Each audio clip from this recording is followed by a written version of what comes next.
Hey everybody, Alex here with Fairfield Beach Realty for the February 2026 Builders Report. As a reminder, this is a builder's report, so it's looking at new construction data only.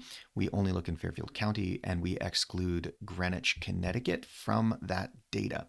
So over the last couple of weeks, I've gotten some requests from a few of my clients asking if I could add additional data to this report. I'm super excited.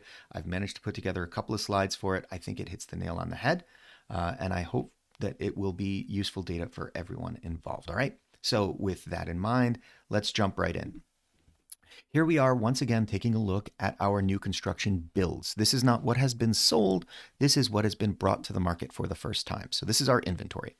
And you can see that since October, November of 2024, that time frame, we've been pretty consistent with what we're building and what we're bringing to market every month. We haven't had a big shift. The one thing I want to point out is if I jump from what has been built to what has sold, we are seeing some consumer shifts in there, and it might behoove some of the builders in our county to take heed of it and make some adjustments. Most interestingly, since let's go from a year ago. So 4.3% of the homes sold in our county a year ago were two-bedroom homes. That's jumped from there to 16%. So good gracious, that's quite a bit more. In case you're wondering, no, we're not making 16%. We're only making 9% of our inventory two-bedroom. I do think that the vast majority, if not all of this growth is coming from 55 and older communities because that's where I see most of the two-bedroom new constructions being presented. So it might be wise to look into building another 55 and older community or so.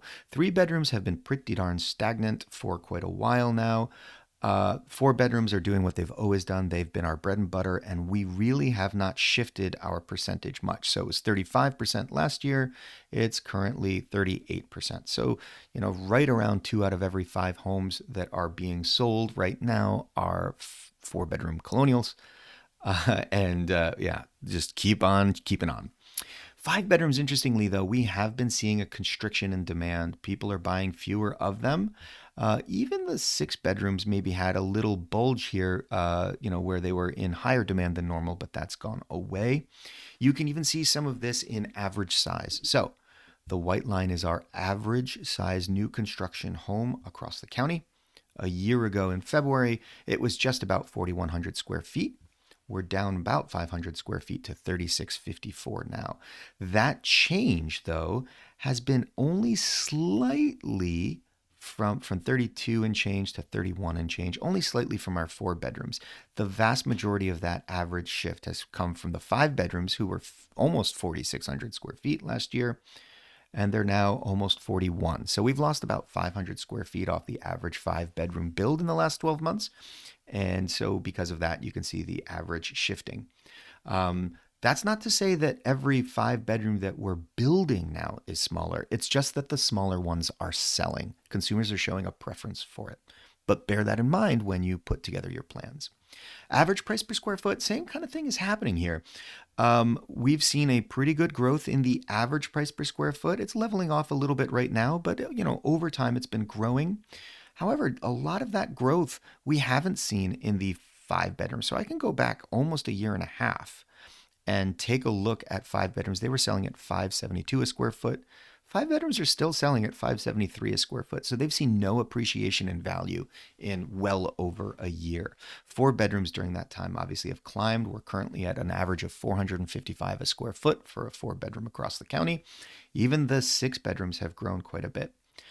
2 bedrooms and 3 bedrooms, there is still a little bit of a premium, although that premium is going away for the 3 bedrooms.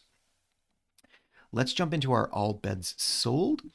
So as a reminder, this bar chart at the bottom, this is what's sold. It's been 76 over ask, 47 at ask, and 98 under ask of the final list price. That adds up to 221 homes sold over the past 12 months. We've brought 241 new construction homes to the market, so all but 20 have sold in the last year. That's fantastic. You can recall that back here we had a bit of a separation between what was selling and what we were bringing. We were creating a little bit of a glut on the market. That glut's all but gone now, so that feels fantastic. Looking at the last line chart here, this is how many listings that we needed to do in order to achieve that 221 sale number. So this is where the questions have been coming in from my clients. What's going on? Are there specific types of listings that we should be looking to do to be more successful? And so I've produced two new slides for that. Slide number 1 takes a look at the sales by the construction phase reported to the MLS. So what we're saying is in the past 12 months, 57 of the homes sold had not been broken ground yet. They were just a CAD drawing on an MLS, and the consumer purchased it basically by just looking at an empty lot. That is significantly higher than it used to be. A year and a half ago, we were looking at 33 of those. So we've almost doubled in the last 18 months the number of homes sold without ever breaking ground. On the other end of the spectrum, we've got completed never occupied in green, right? So if I go a year back, we were selling 85 of those in a year. We've now sold 88. So pretty steady on that end of things. Also fascinating to see that under construction, really hard to stage these, but at least there's some walls up and people can have an idea of what they're buying. Consumer preferences have become more open to that. From a year ago, we were at 42. We're now all the way up here at 54. So a significant increase. Interestingly, torn down and rebuilts have become less popular over time. And I think I know why for this. It used to be that builders were buying homes to tear down almost exclusively in the most sought after, most in demand neighborhoods. We've just run out of that inventory. There are so few homes left in some of these premium neighborhoods that are worth purchasing at the market value for them to tear down and rebuild. And so over time, the tear down and rebuilds are just becoming less and less popular. And in fact, you can see that even more starkly when we jump over to phase performance. So what we're looking at here is what was the likelihood over the previous 12 months of a listing type, right? So for example, to be built, to sell. And here's the conventional wisdom, right? It's really hard to sell a home to be built. It used to take 3 tries. Back in May of 2024, it was 33% of the time that you listed something to be built. 33% of the time it would actually close. The rest of the time you would either cancel or withdraw.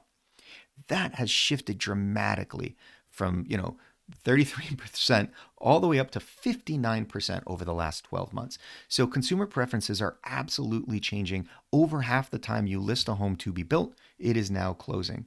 On the far end, you can see here are tore down and rebuilts. Back in, August of 2024, 84% of the time that we put one of those style listings up on the MLS, it closed. And that's, again, I think because these were still homes in very sought after neighborhoods. But as builders have been forced into other less sought after neighborhoods to find that inventory for tear down and rebuild, that business model is just not as effective as it was. We're now currently at 62% of those kinds of listings actually closing. In fact, pretty much everything's sitting between, call it, 49% and 63%. So it's a pretty tight window in comparison to the windows that we used to have. There were certainly some kinds of listings that were much more popular and successful and others that were not. I am going to see if next month I can't produce a analysis of which one achieves higher price points to see if there isn't any financial advantage to doing one over the other. Hopefully that will help some of you make more informed decisions about your plans moving forward. I would love to be able to help each and every one of you out there make wiser decisions. So if you have anything else you'd like to see, please don't hesitate to reach out. I'm here. I would love to grab a coffee and chat. All right? Good luck. Stay warm.